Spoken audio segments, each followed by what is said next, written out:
Bonjour à tous, nous nous retrouvons aujourd'hui avec cette troisième vidéo pour étudier la fonction d'enseignement du souverain pontife et en particulier le charisme de l'infaillibilité pontificale. Mais avant de rentrer dans le vif du sujet, il est nécessaire de parler de la primauté pontificale. Notre Seigneur, en effet, a promis à Saint Pierre, dans l'Évangile selon saint Matthieu, le primat de juridiction dans l'Église, c'est-à-dire le pouvoir suprême sur l'Église universelle. Citation : « Tu es bienheureux, Simon, fils de Jonas, parce que ce n'est pas la chair et le sang qui t'ont révélé cela, mais mon Père qui est dans les cieux. Et moi, je te dis que tu es Pierre, et que sur cette pierre je bâtirai mon Église, et les portes de l'enfer ne prévaudront point contre elle. Et je te donnerai les clés du royaume des cieux. Et tout ce que tu lieras sur la terre sera lié aussi dans les cieux, et tout ce que tu délieras sur la terre sera délié aussi dans les cieux. » Fin de citation. Ici, notre Seigneur promet à Saint Pierre, et à travers lui à ses successeurs, la juridiction suprême sur toute l'Église. Sur cette pierre, je bâtirai mon Église. Cette charge de pasteur est encore signifiée par notre Seigneur dans l'Évangile selon saint Jean, quand, après sa résurrection, il lui dit « Paix mes agneaux, paix mes brebis ». La fonction de docteur suprême est particulièrement évidente dans l'Évangile selon saint Luc, où notre Seigneur, avant sa passion, promet à saint Pierre le charisme de l'infaillibilité pontificale. Citation : « Simon, Simon, voici que Satan vous a réclamé pour vous cribler comme le froment. Mais j'ai prié pour toi, afin que ta foi ne défaille point. Et toi, lorsque tu seras converti, affermis tes frères. » Fin de citation. C'est pourquoi le Concile du Vatican a défini en 1870 la plénitude du pouvoir du souverain pontife. Citation : « Si donc quelqu'un dit que le pontife romain n'a qu'une charge d'inspection ou de direction, et non un pouvoir plénier et souverain de juridiction sur toute l'Église, non seulement en ce qui touche à la foi et aux mœurs, mais encore en ce qui touche à la discipline et au gouvernement de l'Église répandue dans le monde entier, ou qu'il n'a qu'une part plus importante et non la plénitude totale de ce pouvoir suprême, ou que son pouvoir n'est pas ordinaire, ni immédiat sur toutes et chacune des églises, comme sur tous et chacun des pasteurs et des fidèles, qu'il soit anathème. » Fin de citation. Cette doctrine est par ailleurs reprise par le canon 218 du Code de droit canonique, au paragraphe 1, citation : « Le pontife romain successeur du bienheureux Pierre dans la primauté a non seulement la primauté d'honneur, mais le pouvoir de juridiction suprême et entier sur l'Église universelle, tant dans les matières qui concernent la foi et les mœurs, que dans celles qui se rapportent à la discipline et au gouvernement de l'Église répandue dans le monde entier. » Fin de citation. Voilà la doctrine catholique, qui est malheureusement aujourd'hui foulée aux pieds, dans l'ordre pratique, par une bonne partie de ceux qui se disent fidèles à la doctrine traditionnelle de l'Église, sous de faux prétextes, puisque le souverain pontife jouit d'une assistance spéciale du Saint-Esprit, en vertu de laquelle il est impossible qu'il impose à l'Église universelle une doctrine ou une discipline nocive au salut des âmes, comme nous allons le voir peu à peu. En ce qui concerne l'infaillibilité des définitions ex cathedra, voilà ce qu'a défini le Concile du Vatican en 1870.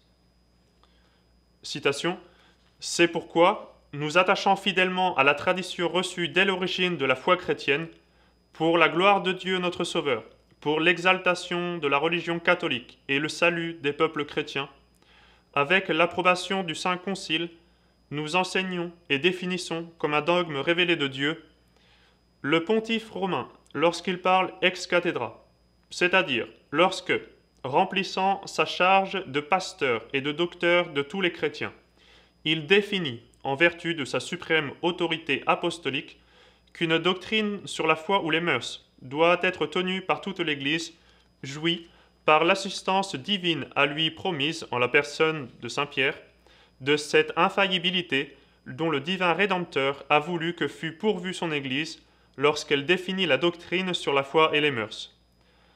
Par conséquent, ces définitions du pontife romain sont irréformables par elles-mêmes et non en vertu du consentement de l'Église. » Fin de citation. L'infaillibilité pontificale est donc un charisme par lequel le pontife romain, quand il parle ex cathedra, en vertu d'une assistance divine, ne peut pas errer dans les définitions de foi ou de mœurs. En parlant ici de pontife romain, on n'entend non pas le siège de Rome, ni la série des pontifes qui s'y succèdent, comme si l'un ou l'autre pouvait errer, tant que toute la série des pontifes n'errerait pas, mais on veut désigner tous et chacun des successeurs légitimes de Saint Pierre dans la primauté, en tant que personne publique et pasteur de l'Église universelle. Le Concile du Vatican attribue au pape l'infaillibilité quand il parle ex cathedra, et pour que le souverain pontife parle ex cathedra, il précise 4 conditions. Premièrement, le souverain pontife doit accomplir la charge de pasteur universel et de docteur de tous les fidèles. Ainsi, ce que le pontife romain dit en tant que docteur privé, c'est-à-dire ce qu'il dit quand il donne son opinion purement personnelle à propos d'une question donnée, n'est pas un enseignement ex cathedra et en fait ne fait même pas partie de son magistère. Ce qu'il dit en tant que pontife, mais sans utiliser son autorité sur l'Église universelle, n'est pas non plus un enseignement ex cathedra. La deuxième condition est que le pape exerce son autorité à son plus haut degré, c'est-à-dire qu'il ait l'intention de décider définitivement une question.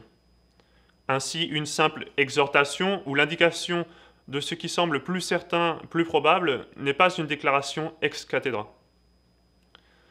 La troisième condition est que le pape définisse une doctrine regardant la foi ou les mœurs.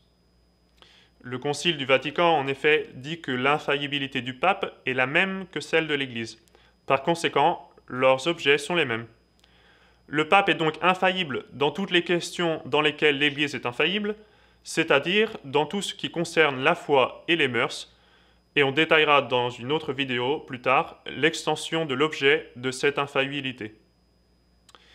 La quatrième et dernière condition est que la doctrine soit imposée comme devant être définitivement tenue par l'Église universelle, c'est-à-dire que le pape doit manifester l'intention d'obliger tous les fidèles à un assentiment interne absolu et définitif. Cette obligation doit être suffisamment manifeste, mais cette manifestation n'est pas limitée à l'utilisation de formes solennelles de documents comme une bulle dogmatique. Cette intention de définir peut être manifestée de diverses façons. Dans un document pontifical, il faut donc considérer non seulement le sujet traité, ou le destinataire, mais encore l'intention d'obliger les fidèles à accepter définitivement une doctrine de foi ou de mœurs. Saint Thomas d'Aquin, dans la Somme théologique, répond à la question de savoir si de régler le symbole appartient au souverain pontife. Je vais ici suivre l'explication qu'en donne le père dominicain Thomas Pegg. Citation de Thomas Pegg. Saint Thomas répond que cette question du symbole, s'il s'agit d'articles nouveaux à ajouter, se rattache au fait de nouvelles erreurs qu'il a fallu exclure. Des esprits remuants ou pervers ont soulevé des doutes ou produit des négations au sujet de tel ou tel point de doctrine contenu dans le dépôt de la révélation. Les fidèles en étaient émus, troublés dans leur foi. Une explication, une décision s'imposait. Qui donc pourra donner cette explication ou porter cette décision avec assez d'autorité pour que la question soit définitivement tranchée et que tous les esprits doivent se soumettre? Le souverain pontife, dit saint Thomas. Et c'est pourquoi il fut dit à Pierre, « J'ai prié pour toi, afin que ta foi ne défaille point, et toi, lorsque tu seras converti, affermis tes frères. » Saint Luc, chapitre 22, verset 32. Et voici la raison que donne saint Thomas. Il ne doit y avoir pour toute l'Église qu'une seule et même foi. C'est le mot de saint Paul dans sa première épître aux Corinthiens. « N'ayez tous qu'une même pensée, et qu'il n'y ait pas de division, de schisme parmi vous. » Or, cette unité essentielle à l'Église ne peut être conservée que si toute question soulevée au sujet de la foi est tranchée par celui qui préside à l'Église tout entière, de telle sorte que sa sentence oblige toute l'Église. Par conséquent, et dans les questions soulevées au sujet de la foi, tout membre de l'Église est tenu d'accepter la décision du souverain pontife, de la faire sienne. Mais où cette décision du souverain pontife sera conforme à la vérité, ou elle sera fausse. Si elle est fausse, voilà toute l'Église induite en erreur. Tous dans l'Église seront obligés de se soumettre, au nom de Dieu lui-même, à une décision doctrinale qui est erronée. Les pasteurs et les docteurs seront tenus de l'enseigner, les fidèles tenus de l'admettre. C'est inadmissible. Inadmissible parce que l'Église cesserait d'être la cité de Dieu si, au lieu de la vérité, on y enseignait l'erreur. Inadmissible parce que l'unique motif pour lequel on adhère à une vérité de foi, c'est l'autorité ou la véracité divine, véracité qui exclut évidemment toute erreur. Le père Thomas Peck continue. Il est donc impossible qu'une décision doctrinale émanant du chef de l'Église et obligeant tous ses membres soit contraire à la vérité. Il faut de toute nécessité qu'elle soit vraie, qu'elle soit conforme à la pensée divine, à la parole de Dieu. Il le faut sous peine de faire mentir Dieu, sous peine de détruire l'Église. Il faudra donc une assistance spéciale de Dieu, en vertu de laquelle le chef de l'Église, quand il aura à se prononcer, en dernier ressort, sur un point controversé, sera maintenu à l'abri de l'erreur et confirmé dans la vérité de la foi. C'est le mot du Christ à Simon-Pierre, constitué chef de l'Église. « J'ai prié pour toi, afin que ta foi ne défaille pas, et il t'appartiendra de confirmer tes frères. » Voilà la raison d'être du privilège de l'infaillibilité, voilà le motif d'absolue nécessité sur lequel il repose. L'Église ne serait plus la société des fidèles, de ceux qui vivent de la vérité de Dieu, si le chef de cette Église, à qui il appartient, en dernier ressort, de résoudre toutes les controverses au sujet de la vérité ou de la parole de Dieu, pouvait se tromper. Il faut nécessairement que le chef de l'Église, et parce qu'il est le chef de l'Église, soit infaillible. Fin de citation du père Peg. Et j'ajoute rapidement, mais je ne veux pas m'éloigner du sujet, que la même raison nous conduit à conclure nécessairement à l'infaillibilité pratique des disciplines imposées par le pape à toute l'Église et à la sécurité infaillible des doctrines imposées par le pape à l'Église universelle. C'est-à-dire qu'en vertu des mêmes principes donnés par saint Thomas, il est absolument certain que le souverain pontife, même quand il ne décide pas définitivement une doctrine, mais qu'il impose à toute l'Église un enseignement à accepter ou une règle de conduite à suivre, ne peut rien prescrire qui soit nocif au salut des âmes, rien qui ait été définitivement condamné auparavant. Nous y reviendrons plus en détail dans la prochaine vidéo. En ce qui concerne l'exercice du magistère pontifical infaillible, il faut savoir que celui-ci n'est pas restreint aux définitions solennelles. L'infaillibilité pontificale peut s'exercer, comme l'infaillibilité des évêques unis au pape, de manière extraordinaire et de manière ordinaire. D'après le père Salaverry, on peut remarquer l'exercice du magistère ordinaire infaillible, que ce soit le magistère ordinaire de l'Église entière ou du seul pontife romain, par l'intention certaine et manifeste d'obliger tous les fidèles à un assentiment absolu. C'est-à-dire quand une doctrine est proposée comme devant être crue ou tenue définitivement. Comme décision infaillible des souverains pontifes, on peut donner comme exemple la proclamation solennelle du dogme de l'Immaculée Conception par Pie IX en 1854, ou la définition du dogme de l'Assomption de Notre-Dame par Pie XII en 1950, mais également la déclaration de l'invalidité des ordres anglicans par Léon XIII, ou la définition de la matière et la forme du sacrement de l'ordre par le pape Pie XII. Il nous reste à voir aujourd'hui un dernier point lié à l'infaillibilité du souverain pontife, c'est la question de l'indéfectibilité de sa foi. Léon XIII, dans l'encyclique Satis Cognitum, enseigne, citation, « Et parce qu'il est nécessaire que tous les chrétiens soient liés entre eux par la communauté d'une foi immuable, c'est pour cela que, par la vertu de ses prières, Jésus-Christ notre Seigneur a obtenu à Pierre que, dans l'exercice de son pouvoir, sa foi ne défaillit jamais. J'ai prié pour toi, afin que ta foi ne défaille point. Et il a ordonné, en outre, toutes les fois que les circonstances le demanderaient, de communiquer lui-même à ses frères la lumière et l'énergie de son âme. Confirme tes frères. Celui donc qu'il avait désigné comme le fondement de l'Église, il veut qu'il soit la colonne de la foi. » Fin de citation. Ainsi, Léon XIII nous dit « Notre Seigneur a obtenu à Pierre que, dans l'exercice de son pouvoir, sa foi ne défaillit jamais. » Cela nous amène à la question de savoir si un pape peut défaillir, tomber dans l'hérésie, perdre la foi. C'est une question brûlante parce que souvent mal comprise. Si l'on parle de la possibilité pour un pape de tomber dans l'hérésie en tant que personne privée, il est vrai que tous les théologiens ne sont pas d'accord et se contentent en général de donner seulement des conjectures. Certains disent que le pape ne peut jamais tomber dans l'hérésie, même en tant que personne privée.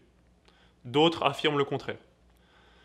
Mais ils parlent tous ici de l'hypothèse d'un pape tombant dans l'hérésie en tant que personne privée et non pas dans sa fonction de pasteur suprême. Tous les théologiens sont absolument d'accord, par contre, pour dire qu'un pape ne peut pas tomber dans l'hérésie en tant que pape, c'est-à-dire en tant que pasteur suprême, quand il enseigne l'Église. Léon XIII nous dit « Notre Seigneur a obtenu à Pierre que, dans l'exercice de son pouvoir, sa foi ne défaillit jamais. » Il est donc impossible, il est absolument impossible qu'un pape assisté par l'Esprit Saint impose une doctrine hérétique à toute l'Église, c'est-à-dire impose une doctrine déjà condamnée, car il y a opposition radicale entre la fonction de pasteur suprême, qui consiste à confirmer les frères dans la foi, et l'imposition d'une doctrine hérétique ou d'une nouvelle religion, comme on le voit aujourd'hui. Et la fonction de pasteur suprême ne se limite pas aux définitions solennelles. Elle comprend également l'enseignement ordinaire de la doctrine catholique, la promulgation de la discipline ecclésiastique, etc. Encore une fois, Léon XIII enseigne, citation, « Et parce qu'il est nécessaire que tous les chrétiens soient liés entre eux par la communauté d'une foi immuable, c'est pour cela que par la vertu de ses prières, Jésus-Christ notre Seigneur a obtenu à Pierre que, dans l'exercice de son pouvoir, sa foi ne défaillit jamais. J'ai prié pour toi, afin que ta foi ne défaille point. » Luc 22, 32. Fin de citation. Cette doctrine de l'indéfectibilité de la foi du souverain pontife fut solennellement rappelée par le Concile du Vatican en 1870. Et nous finissons aujourd'hui en citant la constitution dogmatique Pastor Aeternus. Citation. « Le Saint-Esprit n'a pas été promis au successeur de Pierre pour qu'il fasse connaître sous sa révélation une nouvelle doctrine, mais pour qu'avec son assistance, il garde saintement et expose fidèlement la révélation transmise par les apôtres, c'est-à-dire le dépôt de la foi.